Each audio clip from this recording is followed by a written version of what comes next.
Namaskar and thank you for tuning in to the Economic Brief, our weekly program on economy-related news from an Indian point of view of the world. On the program, India's Prime Minister extends the scope of Sagar to Mahasagar, mutual and holistic advancement for security and growth across regions. The tariff war takes effect, disrupting trade and markets. We'll analyze how long it will remain disruptive before settling down to become the new normal.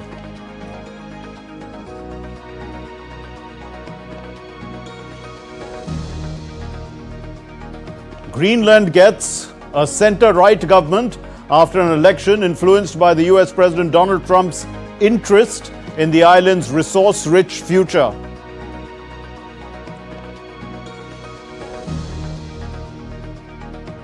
And the festival of Holi is likely to generate business worth about 60,000 crore rupees.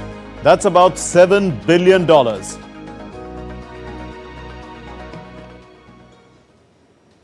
before we move on, here's Prime Minister Narendra Modi articulating India's commitment to security and growth for all in the Indian Ocean region.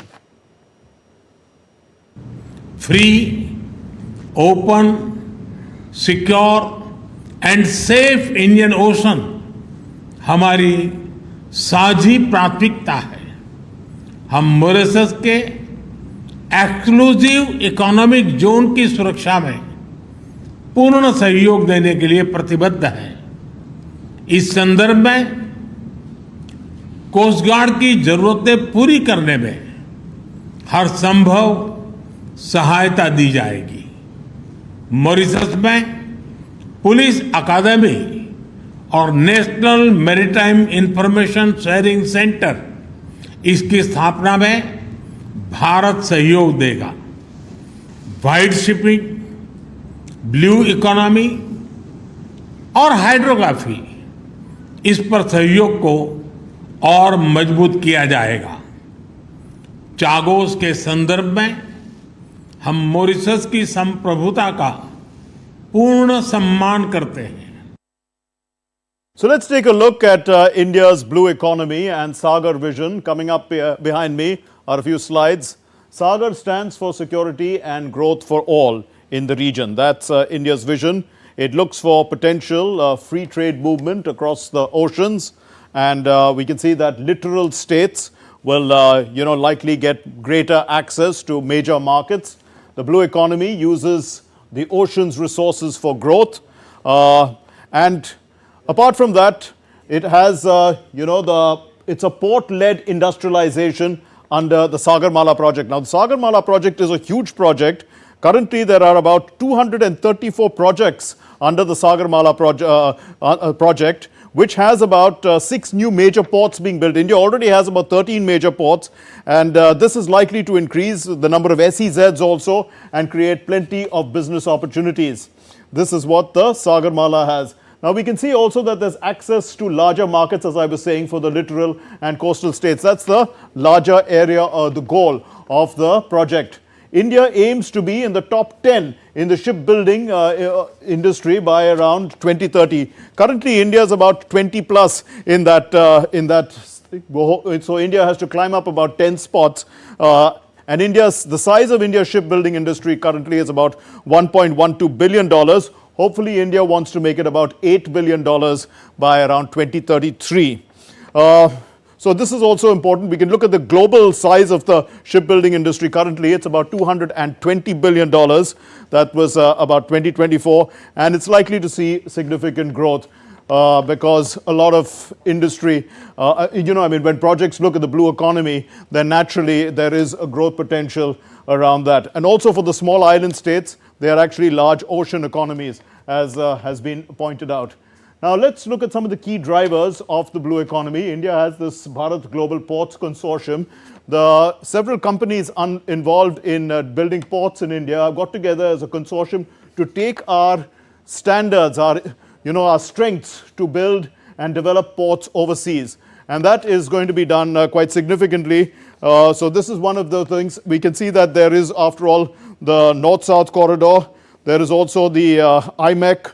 These are the proposed development opportunities. There are lots of opportunities in these areas.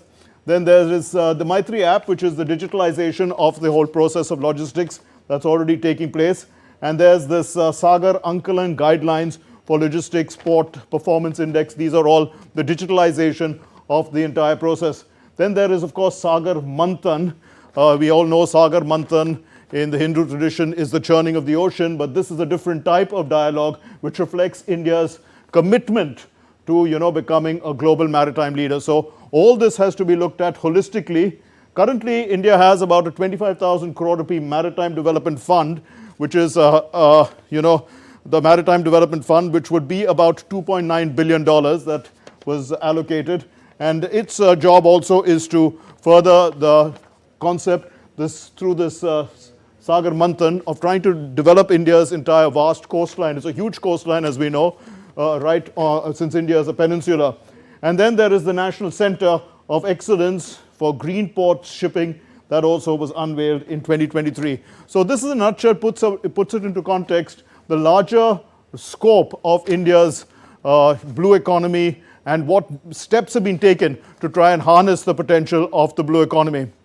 Now, before we move on, before we discuss the blue economy, we're going to give you a glimpse of what we are going to discuss in the future, or in the, a little bit after we discuss the blue economy, and that is the trade war or the tariff war. Let's listen.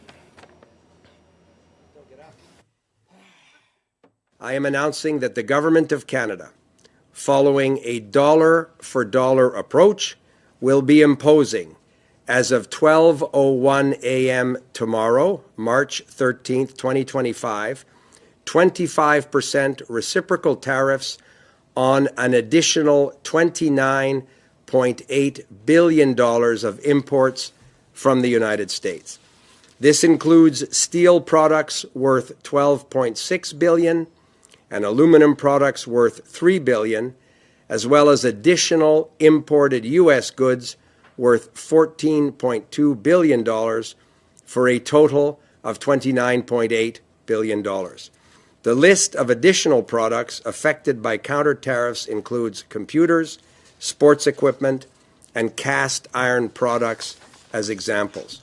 These tariffs are in addition to Canada's 25% counter tariffs on $30 billion of imports from the United States in response to U.S. tariffs put in place on March 4th. The objective is to counterbalance the increased trade value affected by the U.S. tariffs, while minimizing the impact on European businesses and consumers.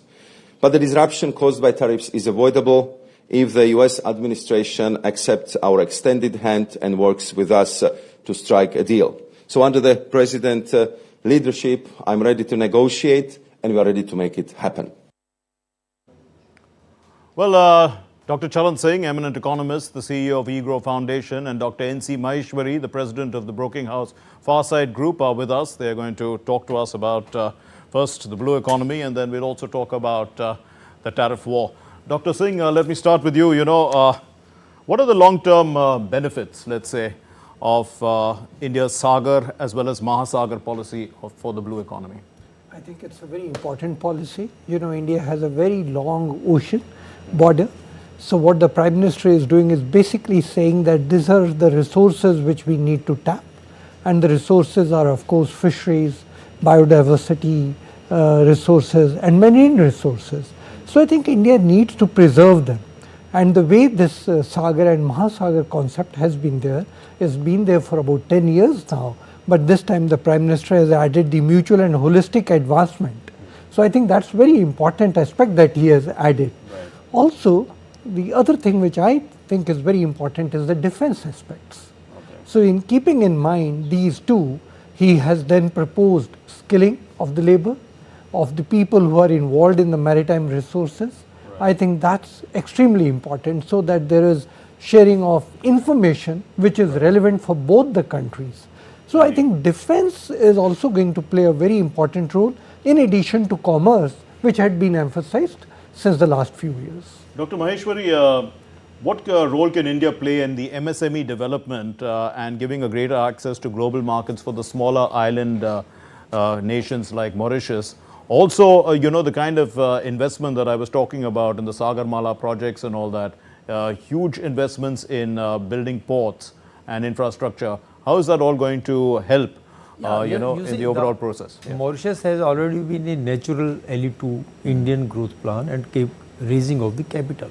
If you see the whole of the capital before the Singapore came into existence, as far as our bilateral negotiations are being concerned, we are getting lot of funds. As a matter of at one time, almost 34% of the capital was coming through Mauritius only. So the Mauritius capital market is quite conducive, and because of various benefits we are given through bilateral treaties, even it have become preferred destination for the other companies. From there, they are routing all their things to India. So there is a set procedure. How to make a company in Mauritius, how the bank account to be opened, what will be the SWIFT code, how fast money will be transferred, what will be the KYC process. You see, all these things which takes care of this, they are well settled between India and Mauritius. So it becomes a natural ally.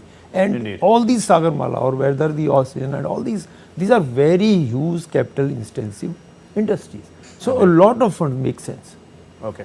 Let's move on to our next story, which is about the tariff war.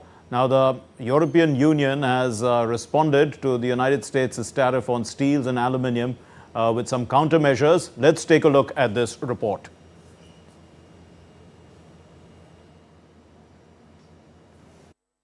Since Trump took office on January 20, 2025, U.S. stock markets have declined significantly. The Dow Jones by about 5%, the S&P 500 by about 3.6%, and the Nasdaq by around 4%. These drops are mainly due to uncertainty over Trump's tariff plans and their potential economic impact. You're going to have drops and markets are going to go up and they're going to go down. Yeah. But you know what? We have to rebuild our country. Our country has been stripped of its jobs, of its factories, and we're going to change it around. And it's all taxing policy. Some analysts are optimistic about a market rebound in the coming months, while others caution that tariffs could worsen existing economic weaknesses. I think the speed with which the market is reassessing probabilities around recession is directly linked with the two things. One, uncertainty around tariffs and what the impact may have on inflation and just the general economic outlook. And then two, there's a bit of a growth scare that's going on at the same time. There is also concern about the broader implications of a trade war. Retaliatory tariffs from other countries could further strain the U.S. economy, potentially leading to a recession. And regarding the U.S. the tariffs on Hong Kong, I think this is absolutely inconsistent with the WTO the rules. Of course, and also they have to totally disregard that Hong Kong is a separate customs territory, and we have and we will file a complaint with the WTO regarding this unreasonable arrangement. Elon Musk, a trusted advisor to Trump, has lost about $121.2 billion in 2025 due to the market slide. Despite Trump urging support for Tesla and buying a Tesla car himself, the potential trade war and retaliatory tariffs are creating economic uncertainty. Canada is calling for de-escalation. Minister, you mentioned you favor de-escalation at this point. Can you walk us through what are some of the options for that? Sure. Drop your tariffs and let's get back to business. The markets have shown their disdain for Trump's tariff plans, but the US president believes it's par for the course. The Economic Brief, DD India. Well, our guests continue to be with us. Dr. Maheshwari, how long will markets be in this cautious mode? Could you explain?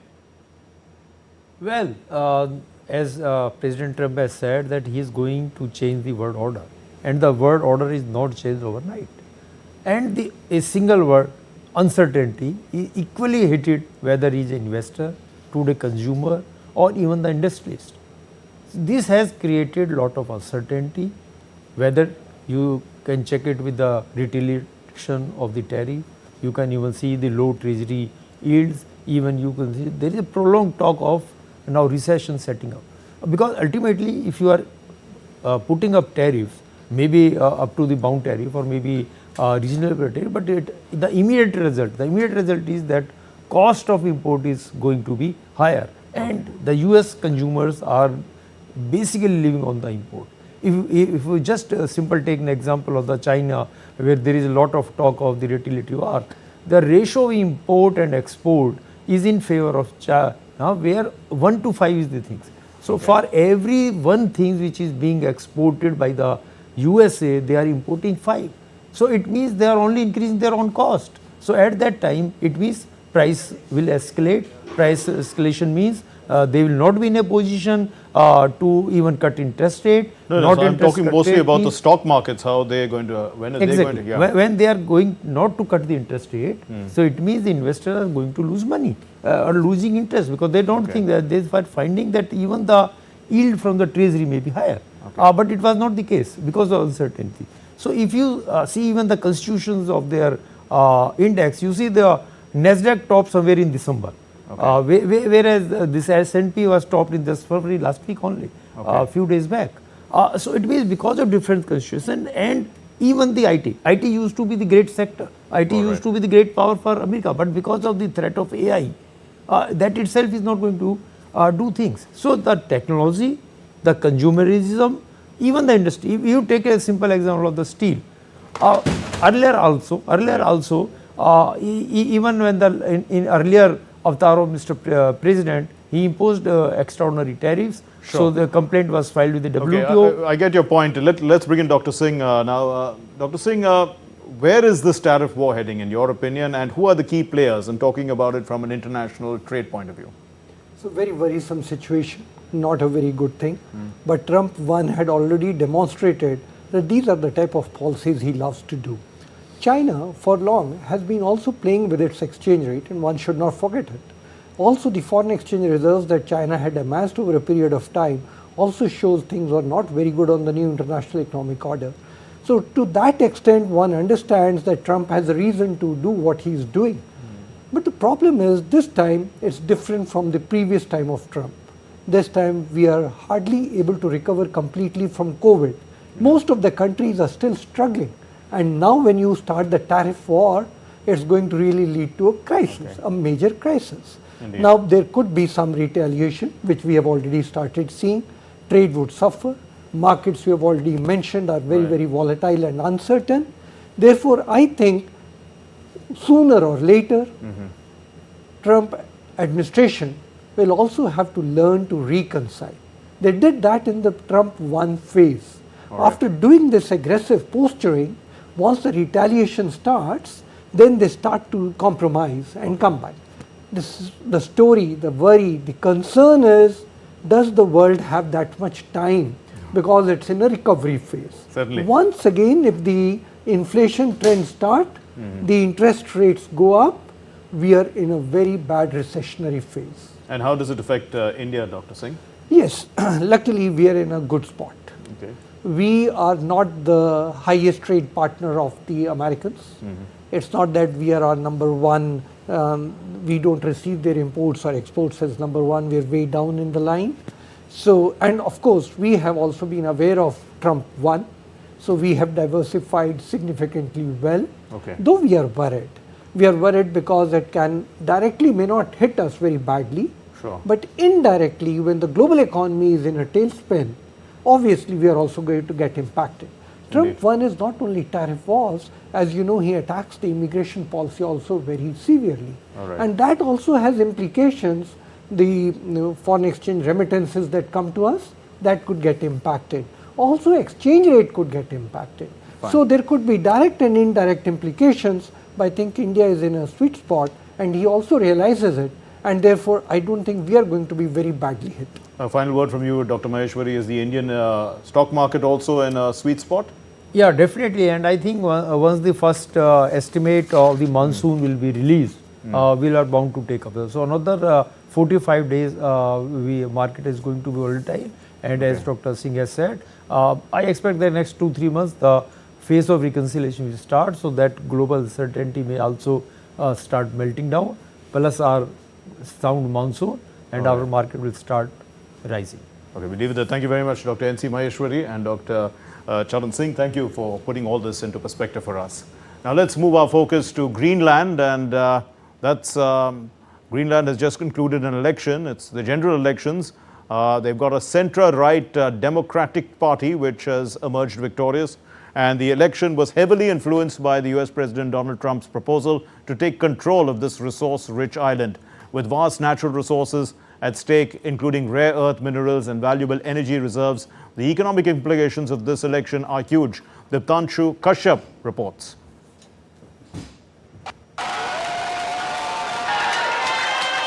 Greenland's centre-right Democratic Party claimed victory in the territory's crucial parliamentary election, defeating the incumbent left-wing coalition to take charge of the island, which is an autonomous territory of Denmark.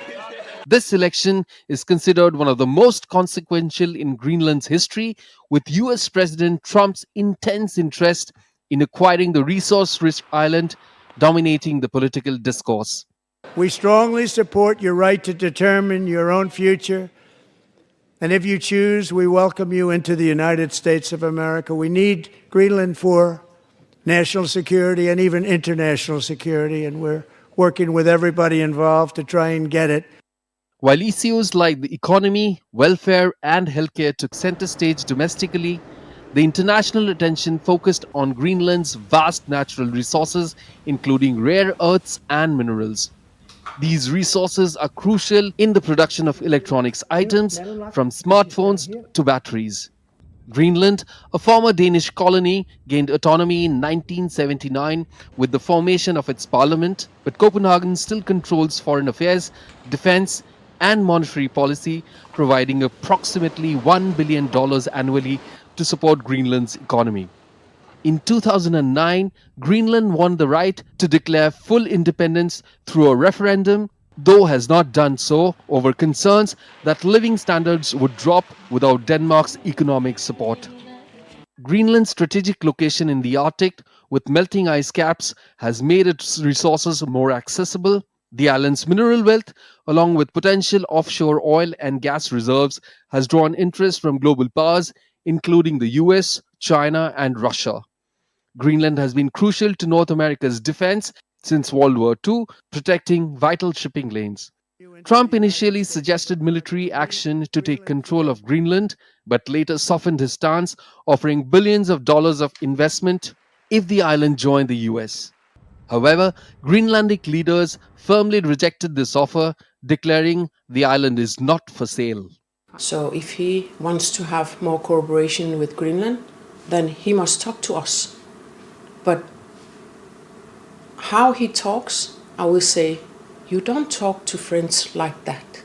Greenland's political focus remains on independence. The Democratic Party, now in power, favors a gradual path of self-determination. As the Arctic race intensifies, Greenland's future remains uncertain, but its leaders are committed to asserting the island's independence. With Diptanshu Kashyap, Amit Mukherjee for the Economic Brief, DD India. Well, the weather has changed. Spring is upon us and summer is around the corner. Holi is a festival celebrating color and the change of the season. Anu Kaushik puts into context how this festival drives retail businesses as well. We leave you with her report. Happy Holi. Namaskar. Holi, one of India's most prominent festivals, plays a major role in boosting the economy. This year, the festival is estimated to have generated business worth Rs 60,000 crore, marking a 20% rise when compared to the previous year's figure, which was Rs 50,000 crore. According to estimates by the Confederation of All India Traders, in Delhi alone, business worth Rs 8,000 crore have been generated. Markets in the city are bustling with shops selling everything from colors, masks, water guns to custom-made t-shirts. There's also a growing trend of people ditching Chinese products for made-in-India ones. We provide a lot of organic colors, different variety in pitchkaris, water balloons. This year, the customers have been showing a lot of support towards organic colors. They're promoting organic things. Over 3,000 Holi Milan events are being organized in Delhi, sparking excitement among residents.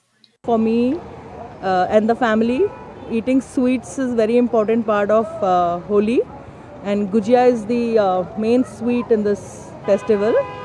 And colors also eco-friendly. I think the best way to play is to play with petals. But Holi special sweets, puja items and goods aren't the only things in demand. There's also a high demand for clothing, skincare and hair care products along with gift hampers. Overall, the retail market is witnessing increased consumer spending as various brands offer discounts during Holi. Places like Vrindavan, which are famous for their Holi celebrations, witness high tourist footfall. The festival also helps create seasonal jobs as factories and shops hire workers to meet the rise in demand. From retail to tourism, Holi benefits various sectors. As the demand for Made in India products continues to grow, Holi has become a crucial occasion for the Vocal for Local initiative. With camera person Naveen Kumar, this is Anu Kaushik reporting for the Economic Brief DD India.